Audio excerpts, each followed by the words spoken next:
Hello అందరికీ ఈ నెల 6వ తారీఖు నుండి 15వ తారీఖు వరకు వారాహి నవరాత్రులు ఉన్నాయని మీ అందరికీ తెలిసిన విషయమే. కానీ ఈ నవరాత్రుల్లో పంచమి రోజున, అందులోనూ అమ్మవారికి చాలా ఇష్టమైన అత్యంత శక్తివంతమైన పంచమి రోజున ఒక రహస్య పూజ ఉందండి. అది మీకు నేను ఇప్పుడు క్లియర్గా చెప్తాను. ముందుగా ఎవరైనా నా ఛానల్ని కొత్తగా చూస్తున్నట్లయితే దయచేసి సబ్స్క్రైబ్ చేసుకోండి. అలాగే మీకు ఇంకేమైనా డౌట్స్ ఉంటే కనుక నాకు కామెంట్ చేయండి, ఓకేనా?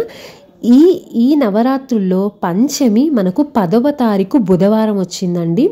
బుధవారం రోజు రాత్రి 7 గంటల నుండి 9 గంటల మధ్యలో ఎవరైతే వారాహి అమ్మవారి ఫోటో ముందు ఆవునేతి దీపం పెట్టి అందులో 5 ఎర్రటి ఒత్తులు వెలిగించాలి. దాని తర్వాత అమ్మవారికి అత్యంత శక్తివంతమైన 12 ద్వాదశ నామాలు అంటారు. ఆ నామాలని ఈ నవరాత్రుల్లో ప్రతిరోజు ఒక్కసారైనా ఖచ్చితంగా చదవాలి. కానీ ఈ పంచమి రోజున మాత్రము ఆ ద్వాదశ నామాలని 11 సార్లు చదవాలి. అది కూడా రాత్రి నేను చెప్పిన సమయంలో. దీపం పెట్టిన తర్వాత ఈ ద్వాదశ నామాలను 11 సార్లు చదివి అమ్మవారికి బెల్లం పానకాన్ని నైవేద్యంగా సమర్పించండి. సమర్పించిన తర్వాత హారతి ఇచ్చి అమ్మవారికి ఎంతో ఇష్టమైన ధూపం వేయండి.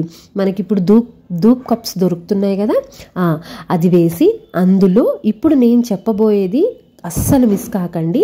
అందులో కొంచెం గుగ్గిలము, ఇంకా లవంగాలు అలాగే తెల్ల ఆవాలు మనకి పూజా స్టోర్లో దొరుకుతాయండి. ఇవి ఎందుకు అంటే నరదిష్టిని పోగొట్టడానికి, ఓకేనా? అస్సలు మర్చిపోకండి. ఇల్లంతా చూపించండి, ఓకేనా? ఏమైనా డౌట్స్ ఉంటే కామెంట్ చేయండి. బాయ్.